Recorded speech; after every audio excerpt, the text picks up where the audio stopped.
ಎಲ್ರಿಗೂ ನಮಸ್ಕಾರ. ಎಲ್ಲರೂ ಹೇಗಿದ್ದೀರಾ? ಎಲ್ಲರೂ ರಾಯರ ಕೃಪೆಯಿಂದ ಚೆನ್ನಾಗಿದ್ದೀರಾ ಅಂತ ನಾನು ಭಾವಿಸ್ತೀನಿ.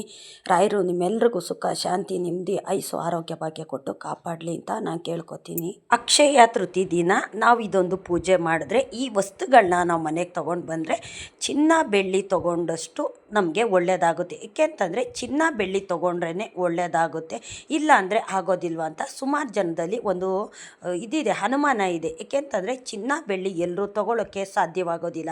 ಅದೆಲ್ಲ ಒಂದು ಮೂಢನಂಬಿಕೆ. ಏಕೆ ಅಂತಂದರೆ ಚಿನ್ನ ಬೆಳ್ಳಿ ತೊಗೊಂಡ್ರೇ ಒಳ್ಳೆಯದಾಗೋದು, ಚಿನ್ನ ಬೆಳ್ಳಿ ತೊಗೊಳ್ಳಿಲ್ಲ ಅಂದರೆ ಒಳ್ಳೆಯದಾಗೋದಿಲ್ಲ ಅಂತ ಸುಮಾರು ಜನ ಸಾಲ ಸೋಲ ಮಾಡಿ ಚಿನ್ನ ಬೆಳ್ಳಿನ ಖರೀದಿ ಮಾಡ್ತಾರೆ. ಆ ಥರ ಯಾರು ಅಷ್ಟೇ ಮಾಡೋದಕ್ಕೆ ಹೋಗ್ಬಿಡಿ. ಸಾಧ್ಯವಾದರೆ ತೊಗೊಂಡು ಬನ್ನಿ. ಸಾಧ್ಯವಾಗಲಿಲ್ಲ ಅಂತಂದಾಗ ಕೆಲವು ವಸ್ತುಗಳಿರುತ್ತೆ, ಆ ವಸ್ತುಗಳನ್ನ ತೊಗೊಂಡು ಬಂದರೆ ತಾಯಿ ಲಕ್ಷ್ಮೀದೇವಿ ಅನುಗ್ರಹ ನಮ್ಮ ಮನೆಗಿರುತ್ತೆ, ಕುಬೇರನ ಅನುಗ್ರಹ ನಮ್ಮ ಮನೆಗಿರುತ್ತೆ. ಕುಬೇರ ಲಕ್ಷ್ಮಿ ವ್ರತನ ಅವತ್ತಿನ ದಿನ ಸ್ಟಾರ್ಟ್ ಮಾಡಿದ್ರು ಅಷ್ಟೇ. ಇನ್ನು ನೆಕ್ಸ್ಟು ಅಕ್ಷಯ ತೃತೀಯ ಬರೋ ಅಷ್ಟೊತ್ತಿಗೆ 9 ವ್ರತ ಅನ್ನೋದು ನಾವು ಮಾಡ್ತಾ ಹೋಯ್ತು ಅಂತಂದ್ರೇ ನೀವು ಒಂದು ವರ್ಷದಷ್ಟೊತ್ತಿಗೆ ನಿಮ್ಮ ಮನೆಯಲ್ಲಿ ಅಭಿವೃದ್ಧಿ ಅನ್ನೋದು ನೀವು ನೋಡ್ತೀರಾ. ನೀವು ಮಾಡೋ ಕೆಲಸದಲ್ಲಿ ತಾಯಿ ಲಕ್ಷ್ಮೀದೇವಿ ಕುಬೇರ ಅನುಗ್ರಹ ಮಾಡ್ತಾರೆ. ಏಕೆ ಅಂತಂದರೆ ಎಲ್ರಿಗೂ ಸಹ ವ್ರತ ಅನ್ನೋದು ಮಾಡೋಕ್ಕಾಗೋದಿಲ್ಲ. ಸಾಧ್ಯವಾದರೆ ಆ ವ್ರತ ಮಾಡೋದು, ಇಲ್ಲ ಅಂತಂದರೆ ವ್ರತ ಮಾಡೋಕ್ಕಾಗೋದಿಲ್ಲ ನಮಗೆ ಒಂದು ವರ್ಷದಲ್ಲಿ, ಅದು 9 ದಿವಸ ಮಾಡೋ ಅಂಥದ್ದು. ಅಕ್ಷಯ ತೃತೀಯ ದಿನ ಸ್ಟಾರ್ಟ್ ಮಾಡಿ ಇನ್ನು ನೆಕ್ಸ್ಟು ಅಕ್ಷಯ ತೃತೀಯ ದಿನವೇ ನಾವು ಮುಗಿಸ್ತಾ ಹೋಗಬೇಕು. ಅದು ಯಾವಾಗ ಅಂತಂದರೆ ವರ್ಷದಲ್ಲಿ 9 ದಿವಸ ಅನ್ನೋದು ನೀವು ನಿಗದಿ ಮಾಡಿಕೊಂಡು 9 ದಿವಸ ಲಕ್ಷ್ಮೀ ಕುಬೇರ ಒಂದು ವ್ರತ ಅನ್ನೋದು ಸ್ಟಾರ್ಟ್ ಮಾಡಿಕೊಂಡ್ರೆ ಒಳ್ಳೆಯದಾಗುತ್ತೆ. ಅದನ್ನು ಮಾಡಿದ್ರೆ ಒಳ್ಳೆಯದಾಗುತ್ತಾ ಅನ್ನೋದಾಯಿತು ಅಂತಂದರೆ ಮಾಡಲೇಬೇಕು ಅನ್ನೋದು ಏನಿಲ್ಲ. ನಿಮಗೆ ಏನು ಸಾಧ್ಯನೋ ಅವತ್ತು ತೊಗೊಂಡು ಬಂದರೆ ಒಳ್ಳೆಯದಾಗುತ್ತೆ ಅಂತ ನಾನು ಕೆಲವು ವಸ್ತುಗಳನ್ನ ಹೇಳ್ತಾ ಹೋಗ್ತೀನಿ. ಅಷ್ಟು ತಂದರೂ ಸಾಕು. ಚಿನ್ನ ಬೆಳ್ಳಿನೇ ತೊಗೊಂಡು ಬರಬೇಕು ಅನ್ನೋದು ಯಾವ ಶಾಸ್ತ್ರದಲ್ಲೂ ಸಹ ಬರೆದಿಲ್ಲ.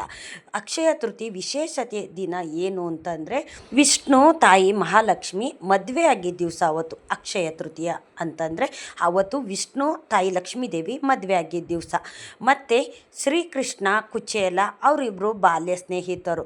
ಕುಚೇಲ ಯಾವ ರೀತಿ ಇರ್ತಾರೆ, ಈಗ ಕೃಷ್ಣ ಯಾವ ರೀತಿ ಇರ್ತಾರೆ, ಕೃಷ್ಣನ ಸಮ ಅಂದರೆ ಕುಬೇರನ ಸಮಕ್ಕೆ ತಗೊಂಡು ಬರ್ತಾನೆ. ಅವತ್ತು ಅನುಗ್ರಹ ಮಾಡ್ತಾನೆ ಶ್ರೀಕೃಷ್ಣ ಕುಚೇಲನ್ನ. ಕುಚೇಲ ದೊಡ್ಡ ಮನುಷ್ಯ, ದೊಡ್ಡ ಕುಬೇರ ಆಗೋದಕ್ಕೆ ಸಾಧ್ಯ ಮಾಡಿಕೊಟ್ಟಂಥ ದಿನ ಅವತ್ತು ಅಕ್ಷಯ ತೃತೀಯ ದಿನ. ಅಕ್ಷಯ ತೃತೀಯ ದಿನ ಅಂದರೆ ದೇವತೆಗಳು ಅನುಗ್ರಹ ಮಾಡಿದ್ದಂಥ ದಿನ ಅವತ್ತು. ಗಂಗೆ ಭೂಮಿಗೆ ಇಳಿದು ಬಂದಿದ್ದ ದಿವಸ ಅವತ್ತು.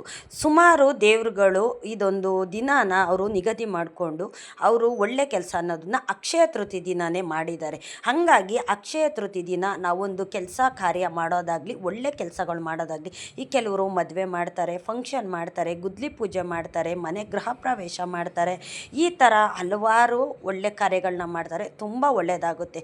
ಅವತ್ತಿನ ದಿವಸದಲ್ಲಿ ಯಾವುದೇ ಒಂದು ಟೈಮಲ್ಲಿ ನಾವು ಪೂಜೆ ಅನ್ನೋದು ಮಾಡಿದ್ರು ತುಂಬ ಒಳ್ಳೆಯದಾಗುತ್ತೆ. ರಾವು ಕಾಲ, ಕೂಳಿ ಕಾಲ, ಯಮಗಂಟ ಕಾಲ ಈ ಥರ ಇರುತ್ತಲ್ಲ, ಅವತ್ತಿನ ದಿವಸ ಯಾವುದೇ ಒಂದು ಕೆಟ್ಟ ಕಾಲ ಅನ್ನೋದು ಇರೋದಿಲ್ಲ. ಬೆಳಿಗ್ಗೆಯಿಂದ ನೈಟ್ ತನಕ ಯಾವುದೇ ಒಂದು ಕೆಲಸ ಮಾಡಿದ್ರು ಅಷ್ಟೇ ತುಂಬ ಶುಭ ಅನ್ನೋದು ಕೊಡುತ್ತೆ. ಲಕ್ಷ್ಮೀ ಕುಬೇರರು ಅನುಗ್ರಹ ಮಾಡಿದ್ದಂಥ ದಿನ ಅವತ್ತು. ಹಂಗಾಗಿ ನಾವು ಏನು ಮಾಡಿದ್ರೆ ಒಳ್ಳೆಯದಾಗುತ್ತೆ, ಏನು ತೊಗೊಂಡು ಬಂದರೆ ಮನೆಗೆ ಒಳ್ಳೆಯದಾಗುತ್ತೆ. ಕೆಲವ್ರಿಗೆ ಚಿನ್ನ ತೊಗೊಳ್ಳೋದಕ್ಕೆ ಸಾಧ್ಯವಾಗುತ್ತೆ, ಹಂಗಾಗಿ ಚಿನ್ನ ಬೆಳ್ಳಿ ತೊಗೊಂಡು ಬರ್ತಾರೆ. ಚಿನ್ನ ಬೆಳ್ಳಿ ತೊಗೊಂಡ್ರೇ ಒಳ್ಳೆಯದಾಗುತ್ತೆ ಅಂತ ಅನ್ನೋದು ಮೂಢನಂಬಿಕೆ. ಯಾವ ಶಾಸ್ತ್ರದಲ್ಲೂ ಸಹ ಇದನ್ನೆಲ್ಲ ಹೇಳಿಲ್ಲ. ಏಕೆ ಅಂತಂದರೆ ಒಡವೆ ಅಂಗಡಿಯವರು ಈ ಥರ ಒಂದು ಸುಳ್ಳು ಸುದ್ದಿನ ಅವರು ಹಬ್ಸಿದ್ದಾರೆ. ಹಾಗಾಗಿ ಚಿನ್ನ ಖರೀದಿ ಮಾಡಿದ್ರೆ ಒಳ್ಳೆಯದಾಗುತ್ತೆ ಅಂತ ಇದಿದೆ. ಹಂಗಾಗಿ ಅದನ್ನು ಯಾರು ಅಷ್ಟೇ ನಂಬೋದಕ್ಕೆ ಹೋಗಬೇಡಿ. ನೀವೊಂದು ಸಾಲ ಮಾಡಿ ಒಡವೆ ಅನ್ನೋದನ್ನ ಚಿನ್ನ ಬೆಳ್ಳಿ ತೊಗೊಂಡು ಬರ್ತೀರಾ, ಆ ಸಾಲ ತೀರಿಸೋದಕ್ಕೆ ನೀವು ಪಾಡುಪಡ್ತೀರ. ಬಡ್ಡಿ ಕಟ್ಟೋಕ್ಕಾಗ್ದಿರ ತಿರ್ಗಾ ಒಡವೆ ತೊಗೊಂಡೋಗಿ ಅಡ ಇಡೋದು, ಮಾರೋದು, ಈ ಥರ ಎಲ್ಲ ಆಗ್ತಿರುತ್ತೆ. ಹಂಗಾಗಿ ಯಾರಿಗೆ ಸಾಧ್ಯವಾಗುತ್ತೋ ಅವ್ರು ಮಾತ್ರ ಚಿನ್ನ ಬೆಳ್ಳಿ ತೊಗೊಂಡು ಬನ್ನಿ. ಸಾಧ್ಯವಾಗಿಲ್ಲ ಅಂತನ್ನೋರು ಮನೆಗೆ ಯಾವ ವಸ್ತುಗಳನ್ನ ತೊಗೊಂಡು ಬಂದರೆ ನಮಗೆ ಒಳ್ಳೆಯದಾಗುತ್ತೆ, ತಾಯಿ ಲಕ್ಷ್ಮಿ ಕುಬೇರರು ಅನುಗ್ರಹ ಇರುತ್ತೆ ಅಂತ ನಾವು ನೋಡ್ತಾ ಹೋಗೋದಾಯಿತು ಅಂತಂದರೆ, ದಪ್ಪುಪ್ಪು ತೊಗೊಂಡು ಬಂದರೆ ತುಂಬ ಒಳ್ಳೆಯದಾಗುತ್ತೆ. ತಾಯಿ ಲಕ್ಷ್ಮಿ ಸಂಕೇತ ದಪ್ಪುಪ್ಪು. ಮತ್ತು ಅರಿಶಿನ ಕುಂಕುಮ ಅವತ್ತಿನ ದಿವಸ ಮನೆಗೆ ತೊಗೊಂಡು ಬನ್ನಿ. ಮತ್ತು ಅರಿಶಿನ ಕೊಂಬನ್ನ ಅವತ್ತಿನ ದಿವಸ ಮನೆಗೆ ತೊಗೊಂಡು ಬನ್ನಿ. ಮತ್ತು ದವಸ ಧಾನ್ಯ, ಇದೆಲ್ಲ ಒಂದು ಲಕ್ಷ್ಮಿ ಸಂಕೇತ. ಹಂಗಾಗಿ ಅವತ್ತಿನ ದಿವಸ ಮನೆಗೆ ನೀವು ಇದನ್ನೆಲ್ಲ ದವಸ ಧಾನ್ಯ ಇದನ್ನು ತೊಗೊಂಡು ಬಂದರೂ ತುಂಬ ಒಳ್ಳೆಯದಾಗುತ್ತೆ. ಮತ್ತು ನೀವು ಏನಾದರೂ ಮನೆಗೆ ಒಂದು ವಸ್ತು ತರೋದಾಗಿರ್ಬೋದು, ಇಲ್ಲ ಬಟ್ಟೆ ತೊಗೊಳ್ಳೋದಾಗಿರ್ಬೋದು, ಏನೇ ಒಂದು ವಸ್ತುನ ಅವತ್ತು ತಗೊಂಡು ಬಂದು ಲಕ್ಷ್ಮೀ ಫೋಟೋ ಮುಂದೆಗಡೆ ಇಟ್ಬಿಟ್ಟು ನೀವು ಪೂಜೆ ಮಾಡಿ ನೀವು ಅದನ್ನು ಉಪಯೋಗಿಸಿದಾಗ ತಾಯಿ ಲಕ್ಷ್ಮೀ ದೇವಿ ಕುಬೇರರ ಅನುಗ್ರಹ ಇರುತ್ತೆ. ಸಾಧ್ಯವಾಗೋರು ಇದನ್ನೆಲ್ಲ ಮಾಡ್ತಾರೆ. ಸಾಧ್ಯವಾಗದೇ ಇರೋವಂಥವ್ರು ಇಷ್ಟು ವಸ್ತುನ ಮನೆಗೆ ತೊಗೊಂಡು ಬಂದರೆ ತುಂಬ ಶುಭ ಆಗುತ್ತೆ. ಇಷ್ಟು ವಸ್ತು ತೊಗೊಂಡು ಬರಲೇಬೇಕು ಅಂತಿಲ್ಲ. ಇದರಲ್ಲಿ ನಿಮ್ಗೆ ಯಾವುದು ಅನುಕೂಲ ಆಗುತ್ತೋ ಅದು ತೊಗೊಂಡು ಬನ್ನಿ. ಅಕ್ಕಿ ತರ್ತೀರಾ, ಇಲ್ಲ ಬೇಳೆ ತರ್ತೀರಾ, ಅರಿಶಿನ ಕುಂಕುಮ ಮತ್ತು ದಪ್ಪುಪ್ಪು ತಪ್ಪದೆ ಇದನ್ನು ಮನೆಗೆ ಅವತ್ತಿನ ದಿವಸ ತೊಗೊಂಡು ಬನ್ನಿ. ನೀವು ಏನೇ ಒಂದು ವಸ್ತು ತೊಗೋಬೇಕು ಅಂತ ಅಂದ್ಕೊಂಡಿರ್ತೀರಲ್ಲ, ಅವತ್ತಿನ ದಿವಸ ನೀವು ತೊಗೊಂಡು ಬನ್ನಿ. ತುಂಬ ಶುಭ ಆಗುತ್ತೆ. ಬರೀ ಚಿನ್ನ ಬೆಳ್ಳಿ ಖರೀದಿ ಮಾಡಿದ್ರೇ ಒಳ್ಳೆಯದಾಗುತ್ತೆ ಅನ್ನೋದು ಯಾವ ಇದರಲ್ಲೂ ಸಹ ಹೇಳಿಲ್ಲ. ಇದೆಲ್ಲ ಒಂದು ಮೂಢನಂಬಿಕೆ ಅಲ್ವಾ. ಹಂಗಾಗಿ ನೀವು ಸಾಲ ಅನ್ನೋದನ್ನು ಮಾಡಿ ಇದನ್ನು ತರೋದಕ್ಕೆ ಹೋಗಬೇಡಿ. ನಿಮ್ಗೆ ಸಾಧ್ಯವಾದರೆ ಮಾತ್ರ ತೊಗೊಳ್ಳಿ. ಸಾಧ್ಯವಾಗಲಿಲ್ಲ ಅಂತಂದರೆ ಇಷ್ಟು ವಸ್ತುಗಳನ್ನ ನಿಮ್ಮ ಮನೆಗೆ ತೊಗೊಂಡು ಬಂದು ತಾಯಿ ಲಕ್ಷ್ಮೀ ದೇವಿ ಅವತ್ತು ಪೂಜೆ ಮಾಡಿ. ನೀವು ಏನಾದರೂ ವ್ರತ ಸ್ಟಾರ್ಟ್ ಮಾಡೋ ಅಂಥವ್ರಾಗಿದ್ದರೆ, ರಾಯರಿಗೆ ವ್ರತ ಸ್ಟಾರ್ಟ್ ಮಾಡೋರಾಗಿದ್ದರೆ ಅವತ್ತಿನ ದಿವಸ ವ್ರತ ಸ್ಟಾರ್ಟ್ ಮಾಡಿ. ತುಂಬ ಒಳ್ಳೆಯದಾಗುತ್ತೆ. ಏಕೆ ಅಂತಂದರೆ ಅವತ್ತಿನ ದಿವಸ ನಾವು ಏನೇ ಒಂದು ಪೂಜೆ ಪುನಸ್ಕಾರ ಅನ್ನೋದು ಮಾಡಿದ್ರು ಅಷ್ಟೇ ತುಂಬ ಒಳ್ಳೆಯದಾಗುತ್ತೆ. ಇದೆಲ್ಲ ದೇವ್ರುಗಳು ಒಂದು ಟೈಮ್ ಅನ್ನೋದು ನಿಗದಿ ಮಾಡಿದ್ದಾರೆ. ಇಂತಿಂಥದನ್ನು ಇಂಥ ದಿನದಲ್ಲೇ ಮಾಡಬೇಕು ಅಂತನೂ ಸಹ ದೇವ್ರುಗಳು ಅನುಗ್ರಹ ಮಾಡಿದ್ದಾರೆ. ಹಂಗಾಗಿ ಅವತ್ತೊಂದಿನ ದಿನಕ್ಕೆ ಎಷ್ಟು ಜನ ಕಾಯ್ತಾ ಕೂತಿರ್ತಾರೆ ಗೊತ್ತಾ, ಒಳ್ಳೆ ಕೆಲಸ ಮಾಡೋದಕ್ಕೆ. ಅಕ್ಷಯ ತೃತೀಯ ದಿನ ಯಾವಾಗ ಬರುತ್ತೋ ಅವತ್ತಿನ ದಿವಸ ನಾನು ಒಳ್ಳೆ ಕೆಲಸ ಮಾಡಿದ್ರೆ ನಮಗೆ ಒಳ್ಳೆಯದಾಗುತ್ತೆ ಅಂತ ಸುಮಾರು ಜನ ಅವತ್ತಿನ ದಿನಕ್ಕೋಸ್ಕರ ಕಾಯ್ತಾ ಕೂತಿರ್ತಾರೆ. ನೀವು ಒಂದು ಒಳ್ಳೆ ಕೆಲಸ ಮಾಡ್ತೀರಾ, ಮನೆಗೆ ಏನಾದರೂ ವಸ್ತು ತೊಗೊಂಡು ಬರ್ತೀರಾ, ಅವತ್ತಿನ ದಿವಸ ತೊಗೊಂಡು ಬನ್ನಿ.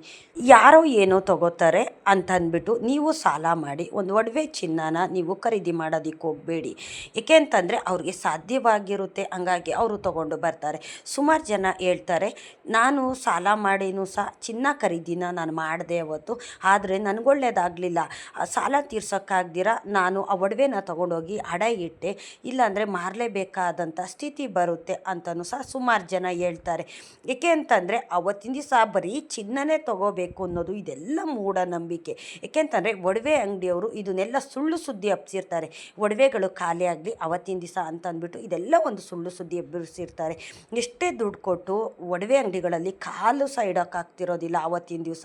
ಅಷ್ಟೊಂದು ನೂಕು ನುಗ್ಲಲ್ಲಿ ಸಾಲ ಸೂಲ ಮಾಡಿ ಒಡವೆ ಖರೀದಿ ಮಾಡಬೇಕು ಅನ್ನೋದು ಸುಳ್ಳದು. ಯಾರು ಅಷ್ಟೆಲ್ಲ ರಿಸ್ಕ್ ತೊಗೊಳೋದಕ್ಕೆ ಹೋಗಬೇಡಿ.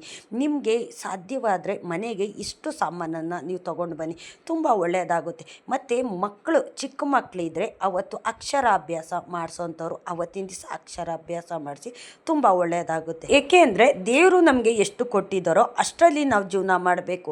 ಯಾರು ಏನೋ ಮಾಡ್ತಾರೆ ಅಂತಂದ್ಬಿಟ್ಟು ಅವ್ರು ನೋಡಿ ನಾವು ಮಾಡೋಕ್ಕೆ ಹೋಗಬಾರ್ದು.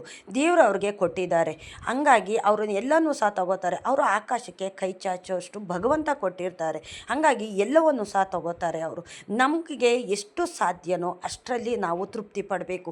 ದೇವರೇ ನನಗೇನು ಕೊಟ್ಟಿಲ್ವಲ್ಲ ಅಂತ ನಾವು ಕೊರಗೋದಿಕ್ಕೆ ಹೋಗಬಾರ್ದು. ನಮ್ಗೆ ಕೊಟ್ಟಿರೋ ಅಷ್ಟರಲ್ಲೇ ನಾವು ಏನಾದರೂ ಒಂದು ಒಳ್ಳೆ ವಸ್ತುನ ನೀವು ಅವತ್ತಿನ ದಿವಸ ತೊಗೊಂಡು ಬಂದು ದೇವ್ರ ಮುಂದೆಗಡೆ ಇಟ್ಬಿಟ್ಟು ನೀನೇನು ಕೊಟ್ಟಿದೆಯೋ ಅದರಲ್ಲಿ ನಾನು ತಂದು ನಿನ್ನ ಮುಂದೆ ಇಟ್ಟು ನಿನಗೆ ಪೂಜೆ ಮಾಡಿದ್ದೀನಿ.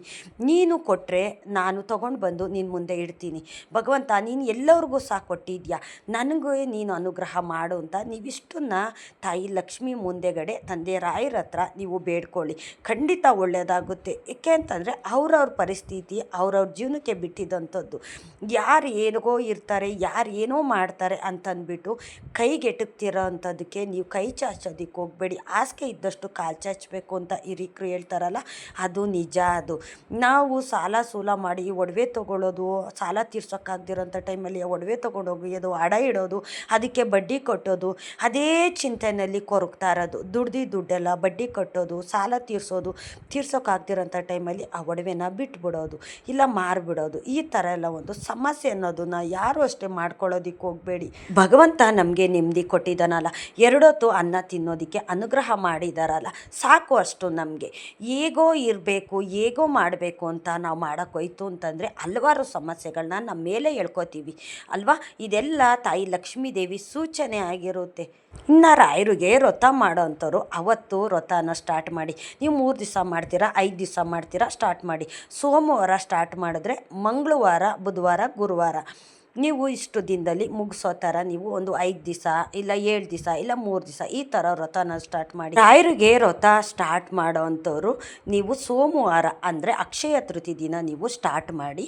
ಏಕೆ ಅಂತಂದರೆ ಅವತ್ತು ಅಕ್ಷಯ ತೃತೀಯ ದಿನ ಏನೇ ಒಂದು ಒಳ್ಳೆ ಕೆಲಸ ಮಾಡಿದ್ರು ಭಗವಂತನ ಆಶೀರ್ವಾದ ಇರುತ್ತೆ, ಶ್ರೀಕೃಷ್ಣ ಶ್ರೀಹರಿಯ ಆಶೀರ್ವಾದ ಇರುತ್ತೆ, ಹಾಗಾಗಿ ಕುಬೇರ ಲಕ್ಷ್ಮಿಯರ ಆಶೀರ್ವಾದ ಇರುತ್ತೆ. ಅವತ್ತಿನ ದಿವಸ ಏನೇ ಒಂದು ಒಳ್ಳೆ ಕೆಲಸ ಮಾಡಿದ್ರು ತುಂಬ ಒಳ್ಳೆಯದಾಗುತ್ತೆ. ಅವತ್ತು ನೀವು ವ್ರತ ಸ್ಟಾರ್ಟ್ ಮಾಡೋ ಅಂಥವ್ರು ರಾಯರಿಗೆ ಅವತ್ತು ಸ್ಟಾರ್ಟ್ ಮಾಡಿ. ನಿಮಗೆ ಎಷ್ಟು ದಿನ ಮಾಡೋಕ್ಕೆ ಸಾಧ್ಯನೋ ಅಷ್ಟು ದಿನ ಮಾಡಿ. ಮತ್ತು ರಾಯರಿಗೆ ವ್ರತ ಸ್ಟಾರ್ಟ್ ಮಾಡೋ ಅಂಥವ್ರು ನೀವು ಸಾಧ್ಯವಾದಷ್ಟು ನೀವು ರಾಯರಿಗೆ ತುಪ್ಪದ ದೀಪ ಹಚ್ಚಿ. ನೀವು ಅವತ್ತು ಒಂದು ದಿವಸ ಅಕ್ಷಯ ತೃತೀಯ ದಿವಸ ರಾಯರಿಗೆ ತುಪ್ಪದ ದೀಪ ಹಚ್ಚಿ. ನಿಮ್ಮ ಮನೆ ದೇವರಾಗಿರ್ಬೋದು ಇಲ್ಲ ರಾಯರಾಗಿರ್ಬೋದು, ಯಾವುದೇ ದೇವ್ರಿಗಾಗಿರಲಿ ಮನೆಯಲ್ಲಿ ದೀಪ ಹಚ್ಚುತ್ತೀರಲ್ಲ, ತುಪ್ಪದ ದೀಪ ಹಚ್ಚಿ. ತುಂಬ ಒಳ್ಳೆಯದಾಗುತ್ತೆ. ದೇವರು ನಮಗೆ ಎಷ್ಟು ಕೊಟ್ಟಿದ್ದಾನೋ ಅಷ್ಟರಲ್ಲಿ ನಾವು ರಾಯರಿಗೆ ವ್ರತ ಅಂತ ನಾವು ಮಾಡ್ತಾ ಹೋಗೋಣ. ಫಲ ಅನ್ನೋದನ್ನ ಭಗವಂತನ ಬಿಟ್ಬಿಡೋಣ. ಏಕೆ ಅಂತಂದರೆ ನಮ್ಮ ಮನಸ್ಸಿನಲ್ಲಿ ಒಂದು ಉಳುಕು, ಒಂದು ಮೋಸ, ವಂಚನೆ ಇದನ್ನೆಲ್ಲ ಇಟ್ಕೊಂಡು ಏನೇ ಒಂದು ನಾವು ಪೂಜೆ ವ್ರತನ ಸ್ಟಾರ್ಟ್ ಮಾಡಿದ್ರು ಅದು ಒಳ್ಳೆಯದಾಗೋದಿಲ್ಲ. ದೇವ್ರ ಮೇಲೆ ಭಾರ ಹಾಕಬೇಕು. ತಂದೆ ನೀನು ಎಷ್ಟು ಕೊಟ್ಟಿದೆಯೋ ಅಷ್ಟರಲ್ಲಿ ನಾನು ಒಂದು ಪೂಜೆಗೆ ಸೇವೆ ಅನ್ನೋದನ್ನು ನಾನು ಮಾಡ್ತೀನಿ ಭಗವಂತ, ನೀನು ಕೊಟ್ಟರೆ ನಾನು ಮಾಡ್ತೀನಿ ತಂದೆ, ನನ್ನ ಕೈಲಿ ಎಷ್ಟಿದೆಯೋ ಅಷ್ಟರಲ್ಲೇ ನಾನು ಮಾಡ್ತಾಯಿದ್ದೀನಿ ಅಂತ ನೀವು ಭಗವಂತನ ಪಾದಕ್ಕೆ ನಿಮ್ಮ ಕಷ್ಟನೆಲ್ಲ ಹಾಕಿಬಿಟ್ಟು ಈ ಒಂದು ಪೂಜೆ ವ್ರತನ ಅವತ್ತಿನ ದಿನ ಸ್ಟಾರ್ಟ್ ಮಾಡಿ. ತುಂಬ ಒಳ್ಳೆಯದಾಗುತ್ತೆ. ಮತ್ತು ಚಿನ್ನ ಬೆಳ್ಳಿ ಖರೀದಿ ಮಾಡೋ ಅಂಥವ್ರು ಮನೆಯಲ್ಲಿ ಹಳೆ ಒಡವೆಗಳಿರುತ್ತಲ್ಲ, ಈಗ ಯೂಸ್ ಮಾಡದಿರೋಂಥ ಒಂದು ಬೆಳ್ಳಿ ಆಗಿರ್ಬೋದು ಇಲ್ಲ ಒಂದು ಚಿನ್ನ ಆಗಿರ್ಬೋದು, ಅದನ್ನು ಹಾಕ್ಬಿಟ್ಟು ತೊಗೊಳೋದಕ್ಕೆ ಮಾತ್ರ ಹೋಗಬೇಡಿ. ಏಕೆಂತಂದರೆ ನಿಮ್ಗೆ ಸಾಧ್ಯವಾದರೆ ಪೂರ್ತಿ ಹಣ ಕಟ್ಟಿಬಿಟ್ಟು ನೀವು ತೊಗೊಳ್ಳಿ. ಇಲ್ಲ ಅಂತಂದರೆ ಮನೇಲಿರೋ ಒಡವೆನ ಹಾಕ್ಬಿಟ್ಟು ನೀವು ತೊಗೊಳೋದಕ್ಕೆ ಹೋಗಬೇಡಿ. ಏಕೆಂತಂದರೆ ನಿಮ್ಮ ಮನೇಲಿರೋದನ್ನ ಹೊರಗಡೆ ತೊಗೊಂಡು ಹೋಗಬಾರ್ದು. ಆವಾಗ ಯಾವುದೇ ಒಂದು ಒಳ್ಳೆಯದು ನಿಮಗೆ ಆಗೋದಿಲ್ಲ. ಮನೆಯಲ್ಲಿ ಇರೋವಂಥದ್ದನ್ನು ತೊಗೊಂಡೋದ್ರೆ ತಾಯಿ ಲಕ್ಷ್ಮೀ ದೇವಿ ಇರ್ತಾಳೆ. ಅವತ್ತಿನ ದಿವಸ ಏನೊಂದು ಅಷ್ಟೇ ಮನೆಯಿಂದ ಹೊರಗಡೆ ತೊಗೊಂಡೋದಕ್ಕೆ ಹೋಗಬೇಡಿ. ನೀವು ನಿಮಗೆ ಹಣ ಕಾಸು ಇತ್ತು ಅಂತ ಅನ್ನೋದಾಯಿತು ಅಂತಂದರೆ ನೀವು ಒಂದು ಒಡವೆ ಚಿನ್ನನ ಮನೆಗೆ ತೊಗೊಂಡು ಬನ್ನಿ. ಇಲ್ಲ ಅಂತಂದರೆ ಇಷ್ಟು ವಸ್ತುಗಳನ್ನ ನೀವು ಮನೆಗೆ ತೊಗೊಂಡು ಬನ್ನಿ. ಮತ್ತು ಎಲ್ಲದಕ್ಕಿಂತ ಮಿಗಿಲಾದ್ದು ಅವತ್ತು ದಾನ ಮಾಡೋದು. ಯಾರಿಗಾದ್ರೂ ಏನಾದರೂ ಒಂದು ದಾನ ಮಾಡಿ. ಒಂದು ಊಟ ದಾನ ಮಾಡ್ತಿರೋ, ಇಲ್ಲಾಂದರೆ ಬಿಸ್ಕೆಟು, ಒಂದು ನೀರು ಬಾಟ್ಲು ಯಾರಿಗಾದ್ರೂ ದಾನ ಮಾಡಿ. ಇಲ್ಲಾಂದರೆ ಊಟ ಕೊಡಿಸೋದು, ಇಲ್ಲ ನಿಮ್ಮ ಕೈಲಾದಷ್ಟು ಒಂದು 50-100 ರೂಪಾಯಿ ಯಾರಿಗಾದ್ರೂ ಸಹಾಯ ಮಾಡೋದು, ಈ ಥರ ಒಂದು ಮಾಡಿ. ತುಂಬ ಒಳ್ಳೆಯದಾಗುತ್ತೆ. ಹಸುಗಳಿಗೆ ಅವತ್ತು ಮನೆ ಹತ್ರ ಬಂದಾಗ ಬಾಳೆಹಣ್ಣು ಇಲ್ಲ ಕೊಡಿ, ಇಲ್ಲ ಅಂತಂದರೆ ಅಕ್ಕಿ ಬೆಲ್ಲ ಕೊಡಿ. ತಂದೆ ಶ್ರೀಕೃಷ್ಣ ಪರಮಾತ್ಮನೇ ಹಸು ರೂಪದಲ್ಲಿ ಬರೋ ಅಂಥದ್ದು, ತಂದೆ ರಾಯರು ಬರೋ ಅಂಥದ್ದು. ಹಾಗಾಗಿ ನಮಗೆ ಎಷ್ಟು ಸಾಧ್ಯನೋ ಅಷ್ಟನ್ನು ನಾವು ಒಳ್ಳೆಯದನ್ನು ಮಾಡ್ತಾ ಹೋಗೋಣ. ಕೆಟ್ಟು ಮಾತಾಡೋದು, ಕೆಟ್ಟ ಕೆಲಸ ಮಾಡೋದು ಅವತ್ತೊಂದು ದಿವಸ ಯಾರು ಅಷ್ಟೇ ಮಾಡೋದಕ್ಕೆ ಹೋಗಬಾರ್ದು. ನಾವು ಆ ಥರ ತಪ್ಪು ಮಾಡ್ತು ಅಂತಂದರೆ ವರ್ಷವಿಡೀ ಅದೇ ನಡೀತಿರುತ್ತೆ. ಮನೆಯಲ್ಲಿ ಜಗಳನೂ ಅಷ್ಟೇ, ಮನಸ್ತಾಪ ಅಷ್ಟೇ, ಯಾರು ಇಟ್ಕೊಳ್ಳೋದಕ್ಕೆ ಹೋಗಬೇಡಿ. ಜಾಸ್ತಿ ಅವತ್ತು ಏನೋ ಒಂದು ಅಷ್ಟೇ ಖರ್ಚನ್ನೋದು ನೀವು ಮಾಡೋದಕ್ಕೆ ಹೋಗಬೇಡಿ. ಮನೆಯಿಂದ ಹೊರಗಡೆ ಏನೋ ಒಂದು ಅಷ್ಟೇ ವಸ್ತುಗಳನ್ನ ಕೊಡೋದಕ್ಕೆ ಹೋಗಬೇಡಿ. ನಿಮಗೆ ಸಾಧ್ಯವಾದರೆ ಹೊರಗಡೆಯಿಂದ ವಸ್ತುಗಳನ್ನ ತೊಗೊಂಡು ಬನ್ನಿ. ಮನೆಯಲ್ಲಿರೋ ವಸ್ತುಗಳನ್ನ ಯಾರಿಗೂ ಅಷ್ಟೇ ಕೊಡೋದಕ್ಕೆ ಹೋಗಬೇಡಿ. ಇಲ್ಲ ಒಂದು ಹಳೆ ಬಟ್ಟೆ ಕೊಡೋದಾಗಿರ್ಬೋದು, ಇಲ್ಲ ಏನೋ ಒಂದು ಇದು ಮಾಡೋದಾಗಿರ್ಬೋದು, ಆ ಥರ ಎಲ್ಲ ಮಾಡೋದಕ್ಕೆ ಹೋಗಬೇಡಿ. ಚಿನ್ನ ಬೆಳ್ಳಿ ಹಾಕ್ಬಿಟ್ಟು ಬೇರೆ ಹೊಸದನ್ನು ತೊಗೊಂಡು ಬರೋ ಅಂಥದ್ದು, ಈ ಥರ ತಪ್ಪುಗಳನ್ನ ನೀವು ಮಾಡೋದಕ್ಕೆ ಹೋಗಬೇಡಿ. ನಿಮಗೆ ಸಾಧ್ಯವಾದರೆ ಇಷ್ಟು ಒಳ್ಳೆ ಕೆಲಸನ ಮಾಡಿ. ಮತ್ತು ಮನೆಯಲ್ಲಿ ಜಗಳ ಆಡೋದು, ಹೊರಗಡೆ ಜನದ ಹತ್ರನೂ ಅಷ್ಟೇ ಮನಸ್ತಾಪ ಮಾಡ್ಕೊಳ್ಳೋದು, ಜಗಳ ಮಾಡ್ಕೊಳ್ಳೋದು, ಈ ಥರನೂ ಅಷ್ಟೇ ಅವತ್ತೊಂದು ದಿವಸ ಮಾಡೋದಕ್ಕೆ ಹೋಗಬೇಡಿ. ಏಕೆ ಅಂತಂದರೆ ಅಕ್ಷಯ ತೃತೀಯ ದಿನ ಅಂತಂದರೆ ಅಕ್ಷಯ ಪಾತ್ರೆ ಅಂತಂದರೆ ನಮ್ಮ ಜೀವನನ ರೂಪಿಸೋ ಅಂಥದ್ದು, ಕುಬೇರ ಲಕ್ಷ್ಮಿ ಅನುಗ್ರಹ ಇರೋವಂಥ ಅಕ್ಷಯ ಪಾತ್ರೆ, ಅದಕ್ಕೆ ಹೇಳೋದು ಅಕ್ಷಯ ತೃತೀಯ ಅಂತ.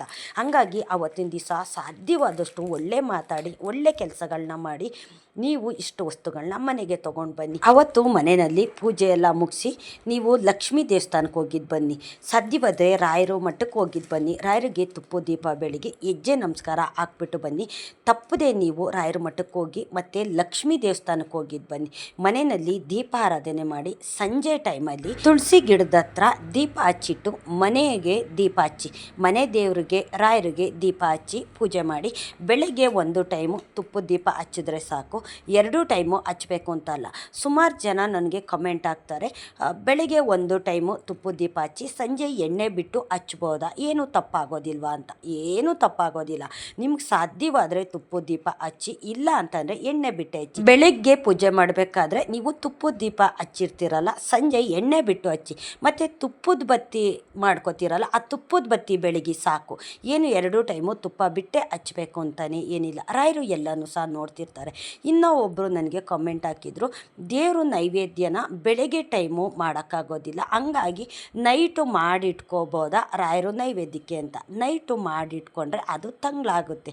ಏಕೆ ಅಂತಂದರೆ ಆವಾಗ ಫ್ರೆಶ್ ಆಗಿ ಮಾಡಿ ನಾವು ದೇವ್ರಿಗೆ ನೈವೇದ್ಯ ಇಡಬೇಕು. ನಿಮಗೆ ಟೈಮ್ ಇದ್ದರೆ ನೀವು ಫ್ರೆಶ್ ಆಗಿ ಮಾಡಿ ದೇವ್ರಿಗೆ ನೈವೇದ್ಯ ಇಡಿ. ನಿಮ್ಗೆ ಮಾಡೋಕ್ಕೆ ಟೈಮ್ ಇಲ್ಲ ಅಂತಂದರೆ ಹಾಲು, ಬಾಳೆಹಣ್ಣು ಈ ಥರ ಏನಾದರೂ ಇಟ್ಟು ದೇವ್ರಿಗೆ ನೈವೇದ್ಯ ಮಾಡಿ. ಇದೇ ಮಾಡಬೇಕು ಅಂತ ರಾಯರು ಕೇಳೋದಿಲ್ಲ. ಫ್ರೂಟ್ಸ್ ಇಡಿ, ಇಲ್ಲಾಂದರೆ ಕಲ್ಸಕ್ಕರೆ ಇಡಿ.